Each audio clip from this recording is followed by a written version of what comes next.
오늘 본문 1절은 이렇게 시작하고 있습니다. 그리스도와 함께 다시 살리심을 받았으면, 즉 예수를 믿음으로 새롭게 변화된 인생은 그렇게 되었다면 이렇게 살아야 한다라고 말씀을 하고 있는 것입니다. 새롭게 거듭난 우리는 어떻게 살아가야 할 것입니까? 오늘 본문은 우리에게 또 2절에서 이렇게 말하죠. 위의 것을 생각하고 땅의 것을 생각하지 말라. 여러분, 새로운 피조물 된 우리들은요, 땅의 것이 아닌 위의 것을 생각하며 살아가야 합니다. 왜냐하면 우리는 천국 백성이기 때문입니다. 여러분, 우리는 이중 국적자들이에요. 천국 백성이면서 또 동시에 이 땅의 백성입니다. 그래서 이 땅에 살아가는 것이, 하나님의 자녀로 산다는 것이 참 쉬운 일이 아닙니다. 그렇지만 하나님은요, 너는 천국 백성이야. 그렇기 때문에 하나님 나라의 가치를 추구하며 살아야 해라고 말씀을 하고 있는 것입니다. 그러면 구체적으로 이 땅에 살면서 어떤 존재로 어떻게 살아가야 할지를 오늘 말씀을 통해 살펴보도록 하겠습니다.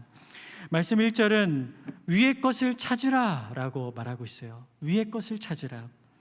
여러분, 위의 것, 구체적으로 무엇을 뜻할까요? 다음 구절을 보시면 여러분, 거기에 누가 계시다라고 말씀하고 있습니까? 하나님 우편에 앉아 계신 그리스도께서 계신다라는 거예요. 여러분, 위를 바라보면 누가 보입니까? 예수 그리스도가 보인다라는 것입니다. 즉, 하나님의 자녀들은 그리스도를 바라보며 살아가야 된다라는 거예요. 또 하나는 무엇이냐면, 그리스도를 바라보면 여러분, 내가 어떤 존재인지, 내가 어떻게 살아가야 할지가 선명하게 보인다라는 것입니다. 여러분은 어떤 존재입니까? 자, 1절에 보면 너희는 그리스도와 함께 살리심을 받았다라고 얘기하고 있어요. 그리스도와 함께 죽고 그리스도와 함께 다시 살리심을 받았다. 여기서 죽었다라는 것은 옛사람을 말합니다. 여러분, 에베소서 2장 2절과 3절 말씀 같이 한번 읽어보겠습니다. 그때 너희는 그 가운데서 행하여 이 세상 풍조를 따르고 공중의 권세 잡은 자를 따랐으니 곧 지금 불순종의 아들들 가운데서 역사하는 영이라. 전에는 우리도 다 그 가운데서 우리 육체의 욕심을 따라 지내며 육체와 마음에 원하는 것을 하여 다른들과 같이 본질상 진노의 자녀입니다. 이 말씀을 보시면은 우리는요, 옛사람은 이 세상 풍속을 따랐다. 이 꼭두각시처럼 조종당하고 있었다라는 거예요. 공중의 권세 잡은 자를 따랐다. 권세 잡은 자에게 조종당하고 있었다라는 거죠. 육체의 욕심을 따라 살았다. 욕심에 조종당하는 그런 삶을 살았던 거예요. 옛사람은 죄 가운데서 태어나서 죄가 죄인 줄도 모르고 살며 하나님께 반역하는 존재로 살았습니다. 죄의 백성으로 태어나서 죄의 종노릇하며 사망의 권세 아래 비참하게 살았어요. 여러분, 그 결국은 무엇입니까? 하나님의 심판을 받고 지옥에 떨어져 영원한 고통을 당하게 되는 거죠. 그런데 그리스도와 함께 우리는 새 사람으로 거듭나는 은혜를 받게 되었습니다. 더 이상 심판도 저주 아래 놓여있지 않아요. 하나님이 주시는 영생을 선물로 받았고 하나님의 자녀가 되는 특권도 누리게 되었습니다. 이 모든 것이 누구를 통해 주어졌습니까? 십자가에 죽으시고 부활하셔서 하나님 보좌 우편에 앉아 계신 예수 그리스도를 통해서 주어진 거예요. 위를 바라보십시오. 예수를 바라보면 우리에게 주신 그 복된 가치가 보일 겁니다. 예수를 바라보십시오. 위를 바라보면 내가 누구인지, 내가 어떻게 살아가야 하는지가 선명하게 보이게 되는 줄 믿습니다. 우리는 이 가치를 붙들고 살아가는 거예요. 여러분, 세상은 계속 어려워질 거예요. 세상은 계속 우리를 힘들게 할 것입니다. 이런 세상에서 우리는 어떻게 살아가야 합니까? 우리에게 보여주신 그 가치, 그 하나님 나라의 그 가치를 붙들고 살아가야 하는 겁니다. 여러분, 세상이 어렵다고 해서 세상과 똑같이 세상 가치 추구하며 살아가면 어떻게 될까요? 잠시는 그 문제가 해결될 수 있는 것 같지만 결국에는요, 그 문제가 해결되지 않아요. 공허함에 빠지게 됩니다. 그렇기 때문에 우리는 더욱더 위를 바라보며 내게 주신 그 가치를 붙들고 살아가야 하는 것입니다.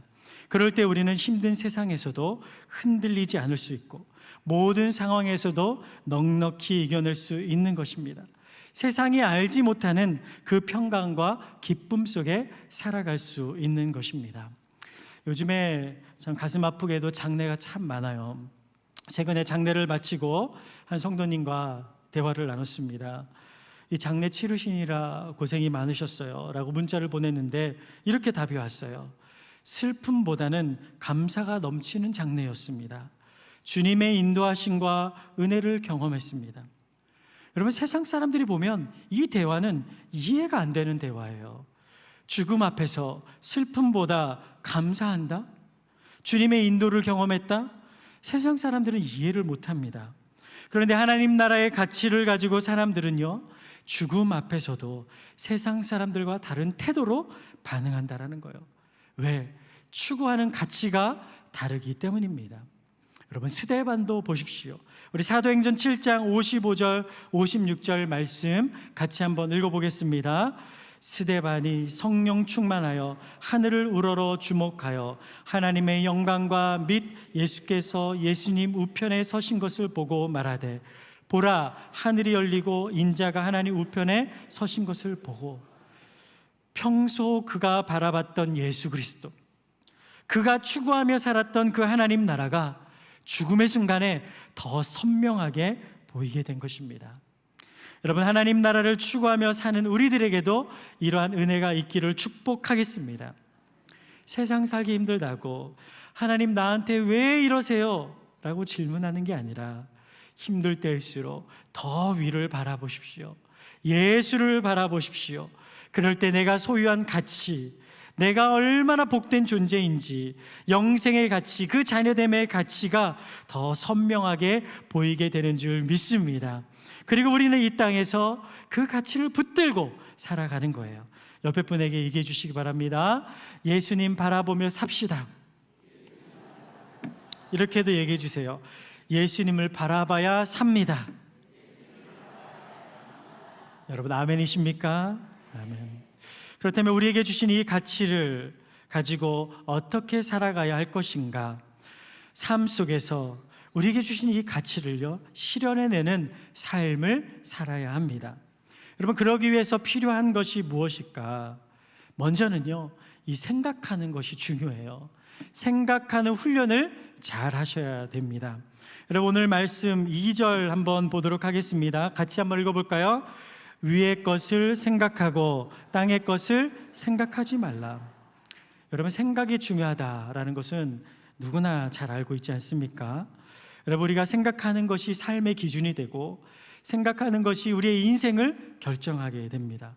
그래서 무엇을 생각하며 사느냐가 참 중요하죠. 제가 이 설교를 준비하는데 우연히 초등부 나눔지를 보게 되었어요.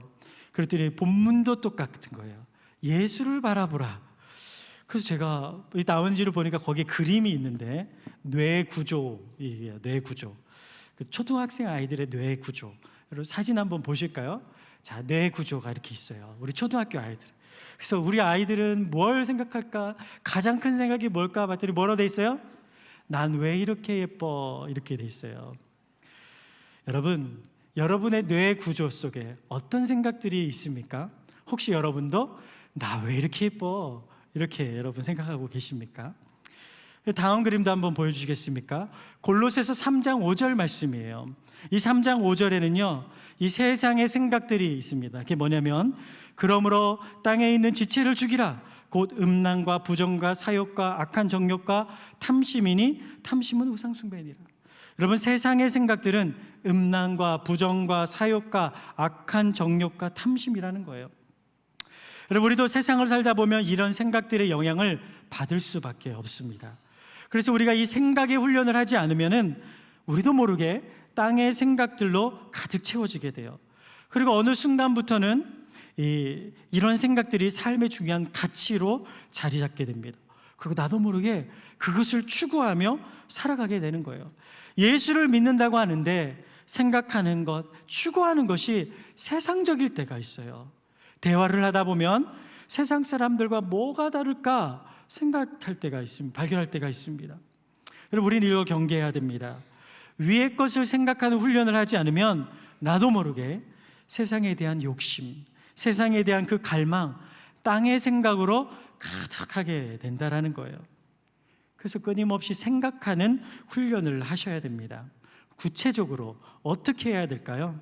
저는 환경을 만들라고 여러분들에게 말씀드리고 싶어요.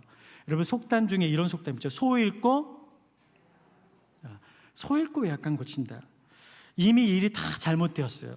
그리고 나서 문제를 고치려 해봤자 그거 어떻게 어리석은 행동 아닙니까?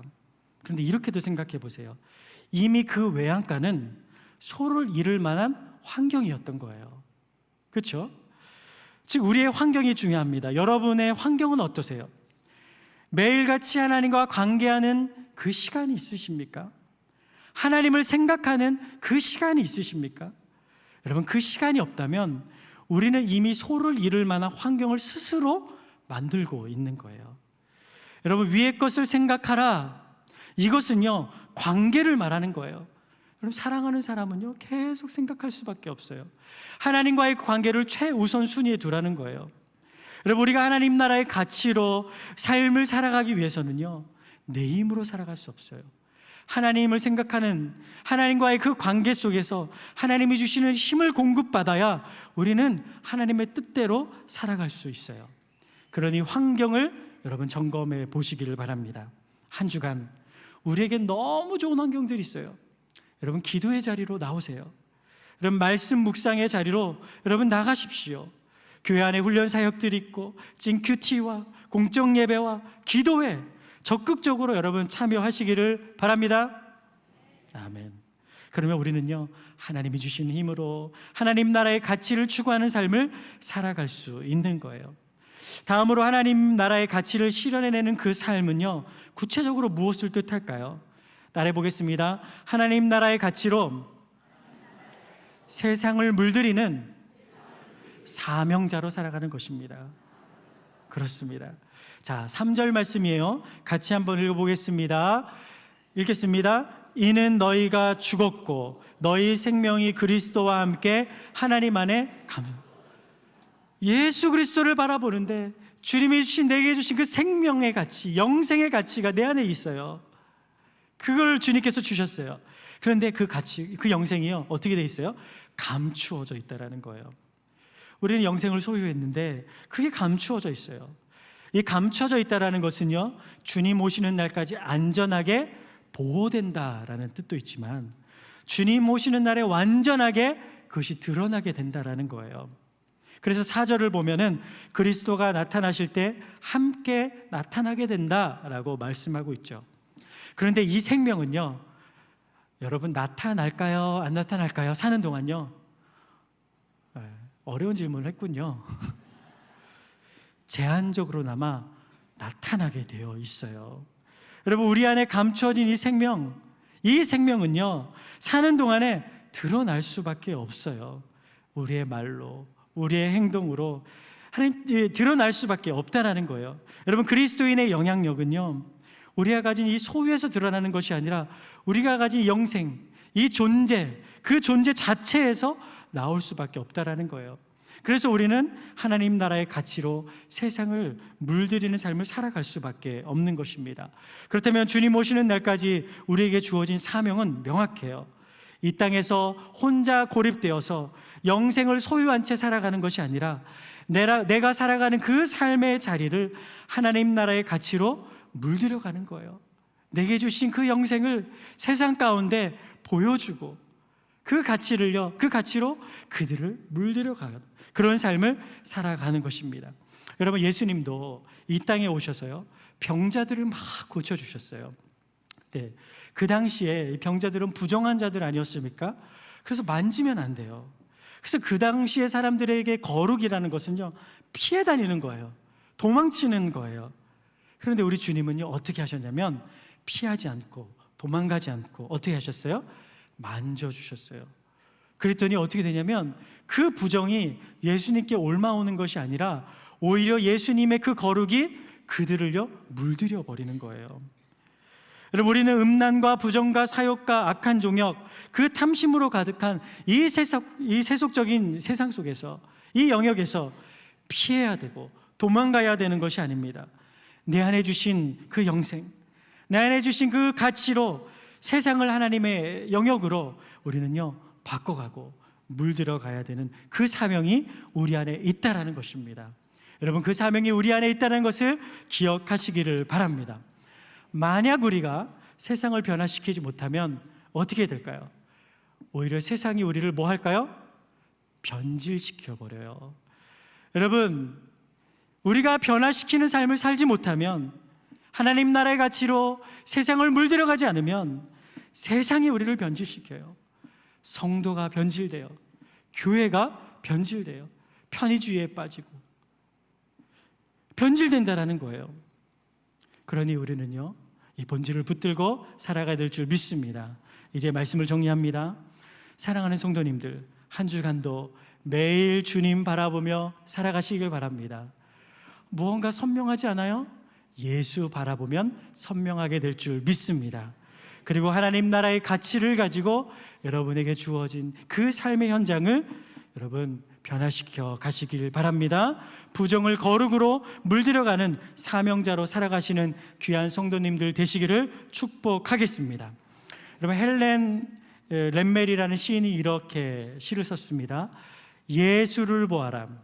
그 아름다운 얼굴을, 그의 영광과 은혜의 빛 속에서 세상의 것들은 점점 희미해져 간다. 주님 바라보면 세상의 것들은 희미해지고 우리의 존재는, 우리가 어떻게 살아가야 되는지는 선명하게 드러나는 것입니다.